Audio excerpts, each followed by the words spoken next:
Hello मेरे प्यारे दोस्तों, कैसे हैं आप सभी। उम्मीद करते हैं आप सभी ठीक होंगे।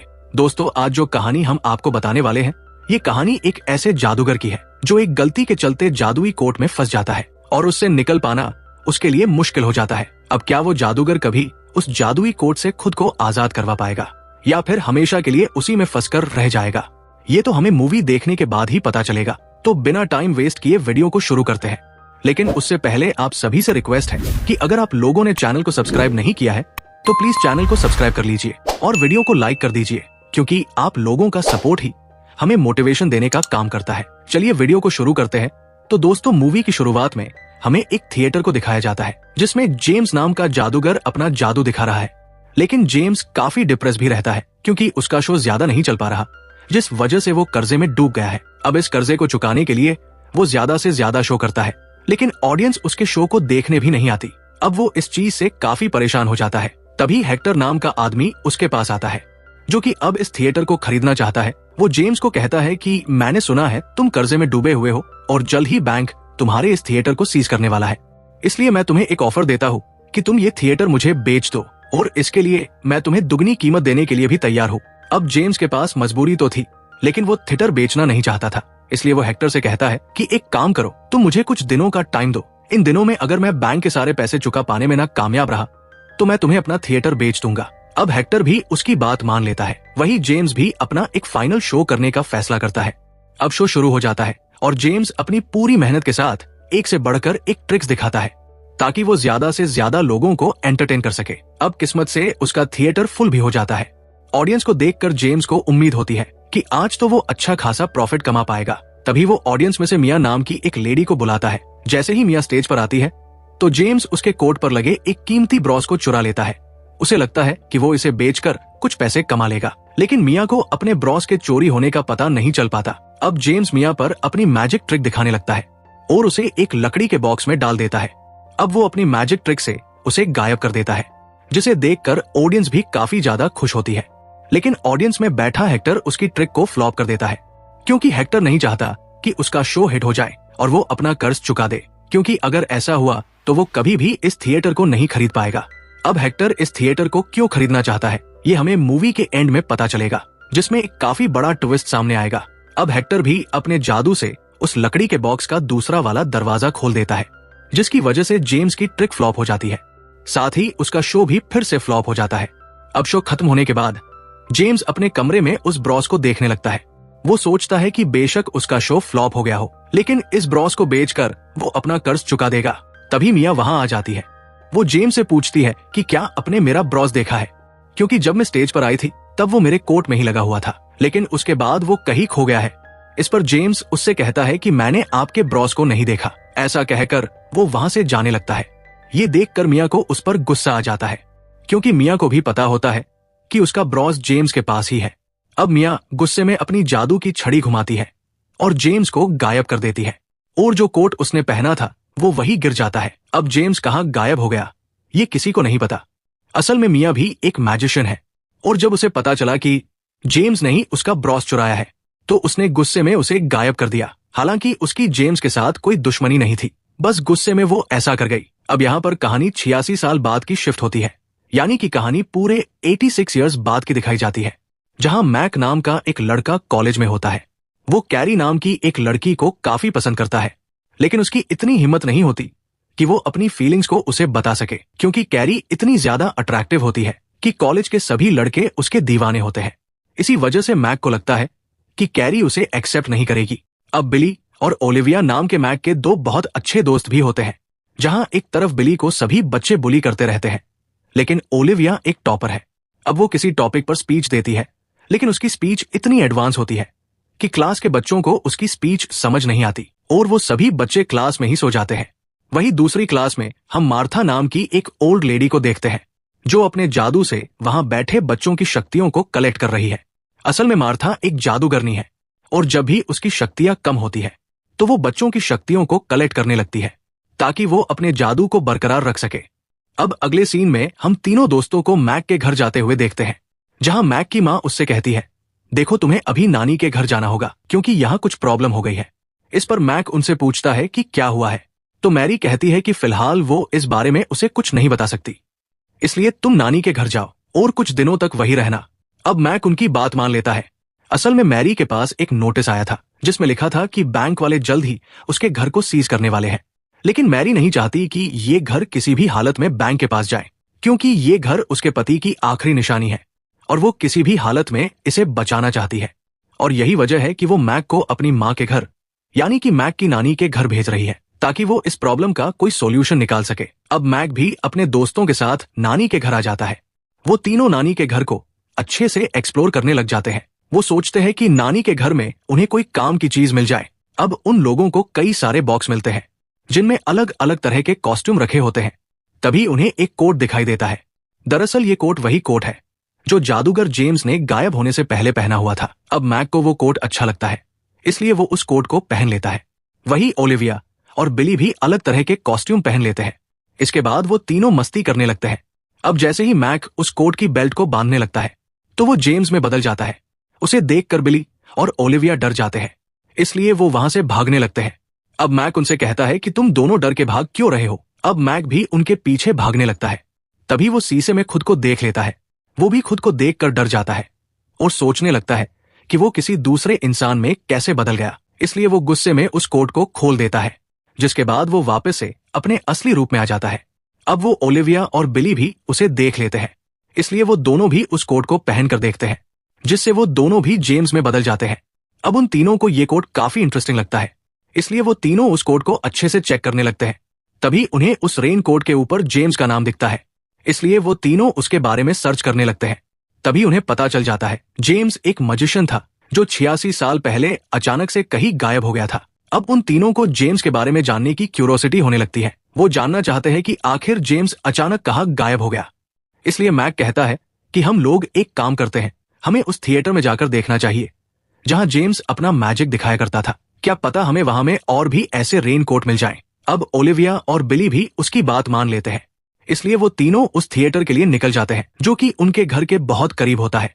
अब वो लोग थिएटर में आ जाते हैं, लेकिन उन्हें समझ नहीं आता कि वो क्या करें, क्योंकि वो काफी समय से बंद पड़ा हुआ था। साथ ही वहां काफी अंधेरा भी होता है। इससे पहले कि वो कुछ समझ पाते कि उन्हें क्या करना चाहिए, तभी वहां बहुत सारे चमगादड़ उन तीनों पर हमला करना शुरू कर देते हैं। इतनी सारी चमगादड़ देखकर वो तीनों अपनी जान बचाकर वहां से भाग जाते हैं। अब अगले सीन में हम मार्था को देखते हैं, जिसके पास एक रोबोटिक क्रिएचर आता है और उसे रेन कोट के बारे में बताता है। अब रेन कोट के बारे में सुनकर मार्था काफी खुश होती है, क्योंकि वो पिछले 86 साल से उस कोट को ढूंढ रही है और अब जाकर उसका सपना पूरा होने वाला है। दरअसल दोस्तों, मार्था उस कोट को इसलिए हासिल करना चाहती है क्योंकि उस कोट में एक ऐसी चीज है जिसकी मदद से मार्था फिर से जवान हो सकती है। अब उसके पास ज्यादा समय नहीं है। वो किसी भी कीमत पर उस चीज को हासिल करना चाहती है। अगर कल तक उसने उस चीज को हासिल नहीं किया तो वो कभी भी अपने जवान होने के सपने को पूरा नहीं कर पाएगी। और यही वजह है कि मार्था बच्चों की शक्तियों को कलेक्ट करती है ताकि वो अपनी जवानी को मेंटेन रख सके। अब वो तुरंत उस क्रिएचर को ऑर्डर देते हुए कहती है कि जाओ और पता लगाओ कि वो बच्चे कहाँ रहते हैं जिनके पास वो कोट है। वही वो तीनों भी थिएटर से बाहर आ जाते हैं। तभी मैक को पानी के अंदर जेम्स दिखाई देता है। जेम्स उससे कहता है कि मेरी मदद करो, मुझे यहाँ से बाहर निकालो। अब वो तीनों उसकी बात सुनने लगते हैं। जेम्स उनसे कहता है कि वो पिछले 86 साल से यहाँ फंसा हुआ है और मिया नाम की एक जादूगरनी ने उसे कैद किया है, इसलिए तुम लोग उस जादूगरनी को ढूंढो क्योंकि वही मुझे आजाद कर सकती है। अब वो लोग उससे कुछ और पूछ पाते, तभी सफाई करने वाला एक आदमी वहां आ जाता है और उस पानी को साफ कर देता है। अब वो तीनों समझ जाते हैं कि उन्हें कैसे भी करके मिया नाम की जादूगरनी को ढूंढना है, इसलिए वो तीनों भागते हुए वापस से नानी के घर आ जाते हैं। वही मार्था भी अपनी जादुई बॉल की मदद से उस कोट का पता लगा लेती है। इसके बाद वो एक कोए को अपने जादू में कर लेती है और उसे नानी के घर भेज देती है। इसके बाद वो कौआ उस कोट को ले जाने लगता है, लेकिन वो तीनों बच्चे जैसे तैसे करके उस कोट को बचा लेते हैं। अब ये देखकर मार्था को काफी गुस्सा आता है, इसलिए वो अपने क्रिएचर को कमान देती है कि वो कैसे भी करके उस कोट को हासिल करे। अब अगले सीन में हम हेक्टर को देखते हैं जो मैक के घर पर आता है।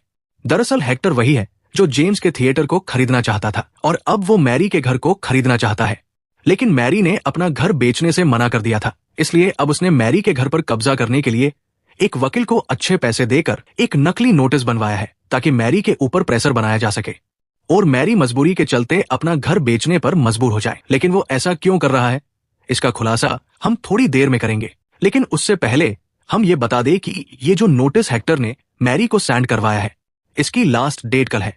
यानी कि अगर कल तक मैरी समय पर अपना कर्ज नहीं दे पाई तो उसका ये घर बैंक के कब्जे में चला जाएगा और इसी चीज से मैरी काफी परेशान होती है। अब दूसरी तरफ हम मैक को देखते हैं, जो फिलहाल जेम्स बना हुआ है। तभी वो कैरी को देखता है, जो अपने दोस्तों के साथ बैठी होती है। उसे देखकर वो उससे बात करने के लिए आगे बढ़ता है, लेकिन कैरी उसे पहचान नहीं पाती। तभी ओलिविया वहां आ जाती है और वो मैक से कहती है कि पापा आप यहाँ क्या कर रहे हो। ऐसा कहकर वो उसे वहां से ले जाती है। इसके बाद मैक का कोट उतार देती है ताकि वो जेम्स से मैक बन सके। अब वो अपने असली रूप में आ जाता है, लेकिन उसकी हिम्मत नहीं होती कि वो कैरी से डायरेक्ट बात कर सके। तभी बिली भी वहां आ जाता है और वो जानबूझकर कैरी के सामने गिर जाता है ताकि वो कैरी का ध्यान खींच सके। अब उसके गिरने की वजह से उसकी सारी बुक नीचे गिर जाती है, जिसके बाद कैरी और मैक उन्हें उठाने लगते हैं। अब मैक उससे पूछता है कि तुम यहाँ क्या कर रही हो। इस पर कैरी उससे कहती है कि उसके दोस्तों ने एक पार्टी रखी हुई है और उस पार्टी को सेलिब्रेट करने के लिए वो यहाँ आई है। इसके बाद वो मैक से कहती है कि अगर तुम भी इस पार्टी में आना चाहते हो तो तुम भी अपने दोस्तों के साथ वहां आ सकते हो। अब ये सुनकर तो मैक की खुशी का ठिकाना नहीं होता। अब अगले सीन में हम एक फिर से हेक्टर को देखते हैं, जो मैरी का वेट कर रहा है। तभी मैरी वहां आती है तो हेक्टर उससे कहता है कि आज तुम्हारा ये घर बैंक अपने पास जब्त कर लेगा, इसलिए मैं तुम्हें एक ऑफर देता हूँ कि तुम अपना ये घर मुझे बेच दो। इस पर मैरी उससे कहती है कि ऐसा कैसे हो सकता है, उसने तो बैंक की सभी ईएमआई भर दी है, फिर बैंक ऐसे कैसे फिर से नोटिस दे सकता है। तभी मैक भी अपने दोस्तों के साथ वहां आ जाता है और मैक खुद को जेम्स में बदल देता है और हेक्टर के सामने कुछ पेपर लाकर उसे दिखाते हुए कहता है कि ये बैंक की सभी स्टेटमेंट है, साथ ही कुछ कानूनी लॉज है जिनमें यह लिखा है कि जब तक मैरी बैंक की ईएमआई देने में कैपेबल है तब तक बैंक उनके घर को जब्त नहीं कर सकता। इसलिए कानूनी तौर पर अब भी ये घर इनका है, इसलिए तुम यहां से चले जाओ क्योंकि ये घर अब बिकाऊ नहीं है। अब ये देखकर हेक्टर को जेम्स पर काफी गुस्सा आता है। अब आप भी ये सोच रहे होंगे कि हेक्टर ने जेम्स को क्यों नहीं पहचाना। तो दोस्तों, जेम्स पूरे 86 साल बाद उसके सामने आया है, जिस वजह से वो उसे पहचान नहीं पाता। अब हेक्टर गुस्से में वहां से चला जाता है। ये देखकर मैक और उसके दोस्त काफी ज्यादा खुश होते हैं, लेकिन अभी भी दिक्कत की बात यह है कि घर अभी भी बैंक के अंडर में है, इसलिए जल्द से जल्द उन्हें पैसे चुकाने पड़ेंगे, तभी ये घर पूरी तरह से उनका हो पाएगा। इसलिए वो लोग जेम्स से बात करने के लिए पानी में उसे देखने लगते हैं। अब मैक उससे कहता है कि आप तो एक मैजिशियन है, इसलिए तुम अपने जादू से बहुत सारे पैसे हमें दे दो ताकि हम जल्दी से अपने घर को बचा सके। लेकिन जेम्स उनसे कहता है कि भाई मैं एक मैजिशियन हूँ, बैंक का मालिक नहीं जो पैसे लाकर तुम्हें दे दूं। मैं खुद भी पैसों की तंगी के चलते इस जगह पर फंसा हुआ हूँ। वो आगे कहता है कि प्लीज तुम लोग कैसे भी करके मियाँ को जल्द से जल्द ढूंढ निकालो ताकि मैं भी यहाँ से निकल सकूं। अब ये बात सुनकर वो तीनों परेशान हो जाते हैं, इसलिए वो फिर से इंटरनेट पर मियाँ को सर्च करने लगते हैं और उन्हें उसका पता मिल जाता है। इसलिए वो लोग उसके घर की तरफ निकल पड़ते हैं। तभी मार्था का क्रिएचर भी उन तीनों का पीछा करता रहता है और इसकी खबर मार्था को देता रहता है। अब मार्था भी उनके सामने आ जाती है। वो अपनी जादुई शक्ति से उस कोट को छीनने की कोशिश करती है, लेकिन तीनों दोस्त अपनी ताकत लगा देते हैं कि मार्था उस कोट को ना ले सके। लेकिन मार्था उन तीनों से ज्यादा पावरफुल है, इसलिए वो उस कोट को उनसे छीनने में कामयाब हो जाती है और अपने जादू से वहां से गायब हो जाती है। अब वो तीनों ये देखकर काफी दुखी हो जाते हैं, इसलिए वो मियाँ के घर की तरफ जाने लगते हैं, क्योंकि अब सिर्फ मियाँ ही है जो इन सब को खत्म कर सकती है। वहीं मार्था भी अपने प्लेस पर आ जाती है। वो उस कोट को अच्छे से चेक करती है, लेकिन इस कोट पर अभी भी मियाँ का जादू था, इसलिए उसे कोट के अंदर कुछ नहीं मिलता। अब मैक भी अपने दोस्तों के साथ मियाँ के घर आ जाता है और मियाँ को देखने के बाद उन तीनों को अपनी आंखों पर यकीन नहीं होता है, क्योंकि मियाँ अभी भी एकदम वैसी ही दिख रही थी जैसी वो 86 साल पहले थी। उसे देखकर ऐसा लग रहा था कि जैसे वो अमर हो गई है और वो कभी बूढ़ी नहीं होगी। अब वो तीनों मियाँ के पास जाते हैं और उसे सारी बात बताने लगते हैं। तभी मियाँ उनसे कहती है कि मुझे पता है कि तुम तीनों यहाँ पर क्यों आए हो, तुम्हें जेम्स ने भेजा है ना। वो तीनों ये सुनकर चौंक जाते हैं। मियाँ आगे कहती है कि मैंने जेम्स के साथ जो किया है, मैं खुद अपनी उस गलती के लिए 86 साल से गिल्टी फील कर रही हूँ। मुझे लगता है कि मुझे जेम्स के साथ ऐसा नहीं करना चाहिए था, लेकिन मैं चाहकर भी जेम्स को अपने जादू से आजाद नहीं कर सकती, क्योंकि जो जादू मैंने उस पर किया था वो 86 साल बाद ही खत्म किया जा सकता है और आज वो आखिरी दिन है। आज के दिन ही मैं इस मंत्र को तोड़कर जेम्स को आजाद कर सकती हूँ। मियाँ आगे कहती है कि अगर वो आज आजाद नहीं हुआ तो फिर अगले 86 साल तक उसे फिर से इंतजार करना होगा। अब ये सुनकर वो तीनों और ज्यादा परेशान हो जाते हैं। इसके बाद वो मियाँ से कहते हैं कि हम वो कोट लेकर आपके पास ही आ रहे थे, लेकिन उनसे वो कोट खो गया। लेकिन हम आपसे वादा करते हैं कि हम जल्द ही वो कोट आपके पास लेकर आ जाएंगे। अब वो तीनों उस कोट को ढूंढने के लिए निकल जाते हैं। अब ओलिविया उनसे कहती है कि मार्था उसकी क्लास टीचर है, इसलिए हो सकता है कि वो स्कूल में मौजूद हो। अब वो तीनों मार्था को ढूंढने लगते हैं, लेकिन उन्हें मार्था कहीं दिखाई नहीं देती। वहीं दूसरी तरफ मार्था पुरानी किताबों को चेक करती है ताकि वो ये जान सके कि मियाँ के जादू को कैसे तोड़ा जा सकता है। लेकिन तभी मार्था की बिल्ली उस कोट में घुस जाती है और जेम्स में बदल जाती है। अब मार्था उसे पकड़ने लगती है, लेकिन भागा दौड़ी के बीच टेबल पर जितने भी पोर्टल होते हैं वो फूट जाते हैं और पूरे कमरे में अलग अलग पोर्टल बन जाते हैं। तभी जेम्स स्कूल वाले पोर्टल में गिर जाता है। अब वो तीनों जेम्स को देखकर हैरान हो जाते हैं कि आखिर वो यहां कैसे आ गया। लेकिन उसकी हरकतों से वो लोग पहचान लेते हैं कि ये एक बिल्ली है, इसलिए वो लोग बिल्ली से उस कोट को ले लेते हैं। तभी वो देखते हैं कि मार्था वहां आने वाली है, इसलिए मैक अपने दोस्तों से कहता है कि ये कोट तुम मियाँ के पास लेकर चले जाओ, तब तक मैं मार्था का ध्यान भटकाता हूं। अब वो दोनों कोट लेकर वहां से चले जाते हैं। वहीं मार्था भी मैक को देख लेती है और उस पर अपना जादू चलाकर उसे फ्रीज कर देती है। वही बिली और ओलिविया भी मियाँ के पास पहुंच जाते हैं। इसके बाद मियाँ जल्दी से कोट पर से अपने जादू को खत्म कर देती है, जिसके बाद जेम्स वापस अपने असली रूप में आ जाता है, जिसे देखकर मियाँ काफी खुश हो जाती है। लेकिन जेम्स उससे कहता है कि प्लीज मुझे माफ कर दो, मुझे फिर से गायब मत करो। दरअसल वो मियाँ से काफी डर जाता है, इसलिए वो ऐसा कहता है। तभी मियाँ उसके पास जाती है और उससे कहती है कि मुझे माफ कर दो, मुझे तुम्हारे साथ ऐसा नहीं करना चाहिए था। अब इसके बाद जेम्स भी मियाँ को उसका ब्रॉस वापस दे देता है, जिसे देखकर वो काफी खुश हो जाती है। अब जेम्स उन दोनों से पूछता है कि मैक कहाँ है, तो वो दोनों बताते हैं वो मार्था के पास है। वहीं मार्था ने जेम्स को एक जेल में कैद कर दिया था। वो उससे कोट के बारे में पूछती रहती है, लेकिन मैक कहता है कि उसे नहीं पता कोट कहाँ पर है। मार्था उससे कहती है कि मुझे उस कोट के अंदर जो ब्रॉस है वो चाहिए, क्योंकि कई सालों पहले उसकी बहन मियाँ ने उससे वो ब्रॉस चुरा लिया था और उस ब्रॉस की मदद से वो तो जवान बन गई, लेकिन वो बूढ़ी रह गई। और अगर आज मुझे वो ब्रॉस नहीं मिला तो मैं हमेशा के लिए आम इंसान में बदल जाऊंगी। अब ये सुनकर मैक भी हैरान हो जाता है कि मियाँ और मार्था दोनों सगी बहनें हैं। अब मार्था मैक पर हमला करने ही वाली थी। तभी मार्था का क्रिएचर वहां एक पोर्टल बना देता है और कुछ देर बाद ही मियाँ मार्था के पास आ जाती है। अपनी बहन को देखकर मार्था हैरान हो जाती है। तभी मियाँ उसे ब्रॉस देते हुए कहती है कि मुझे माफ कर दो, मुझे ये ब्रॉस चुराना नहीं चाहिए था, मुझे अपनी गलती का एहसास हो चुका है। अब मार्था भी मैक को आजाद कर देती है और ब्रॉस की मदद से वो भी अमर हो जाती है। अब वो दोनों बहनें फिर से एक हो जाती है। वहीं दूसरी तरफ हम हेक्टर को देखते हैं, जो मैरी के घर पर आया होता है। वो मैरी से कहता है कि पिछली बार तो तुमने मुझे उल्लू बना दिया था, लेकिन इस बार मैं पूरी तैयारी के साथ आया हूं, इसलिए अब तो तुम्हें ये घर मुझे बेचना ही पड़ेगा।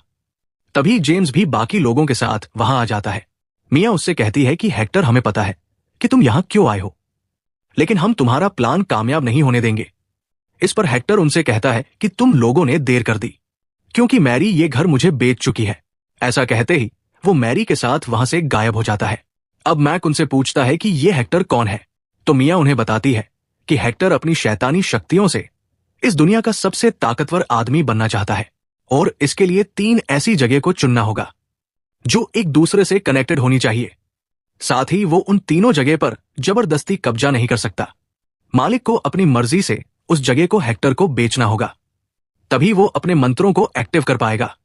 तो दोस्तों, अब समझ आया कि हेक्टर जेम्स के थिएटर और मैरी के घर को खरीदने के लिए क्यों इतना बेचैन हो रहा था। अब मियाँ आगे कहती है कि एक जगह तो जेम्स का थिएटर है, दूसरी जगह मैरी का घर, लेकिन तीसरी जगह हमें ढूंढनी पड़ेगी। तो मैक कहता है कि तीसरी जगह हेक्टर का ऑफिस हो सकती है। अब मैक की बात सुनकर मियाँ भी उन तीनों लोकेशन को मिलाती है और वो तीनों सही लोकेशन होती है। अब उन्हें पता चल जाता है कि तीनों लोकेशन के बीच में हेक्टर उस मंत्र का इस्तेमाल करने वाला है। अब वो सभी उस लोकेशन पर पहुंच जाते हैं जहां हेक्टर मैरी के साथ होता है। अब मार्था और मियाँ अपने जादू से हेक्टर पर हमला करती है, लेकिन उनका जादू हेक्टर पर काम नहीं करता। अब हेक्टर अपने मंत्रों का जाप करने लगता है। तभी वहां अजीब सा जादू क्रिएट हो जाता है। इसके बाद हेक्टर उन लोगों से कहता है कि जो भी इस जादुई होल में जाएगा, मैं उसकी सभी विश पूरी करूंगा। तो जेम्स कहता है कि वो इस हॉल में जाना चाहता है। इसके बाद हेक्टर उसे अपने पास बुलाता है, लेकिन जेम्स तो ट्रिक करने में माहिर था, इसलिए वो चुपके से हेक्टर की अंगूठी चुरा लेता है और उसे मिया को दे देता है। अब ये देखकर हेक्टर काफी ज्यादा गुस्सा हो जाता है। इसके बाद मार्था और मिया अपने जादू से हेक्टर को ही उस होल में भेज देती है, जिसकी वजह से हेक्टर हमेशा के लिए इस पृथ्वी से गायब हो चुका था। अब वो सभी ये देखकर काफी खुश होते हैं। मैरी भी हेक्टर के चंगुल से बच गई थी। अब हम मूवी का लास्ट सीन देखते हैं, जहां मैक कैरी की पार्टी में जाता है। मैक को देखकर कैरी काफी खुश होती है, क्योंकि वो उसी के आने का इंतजार कर रही थी। और इसी के साथ ही इस मूवी की यहीं पर हैप्पी एंडिंग हो जाती है। उम्मीद है दोस्तों आपको ये मूवी पसंद आई होगी। मिलते हैं आपसे अगली वीडियो में। तब तक के लिए अपना और अपने परिवार का ध्यान रखें। राधे राधे।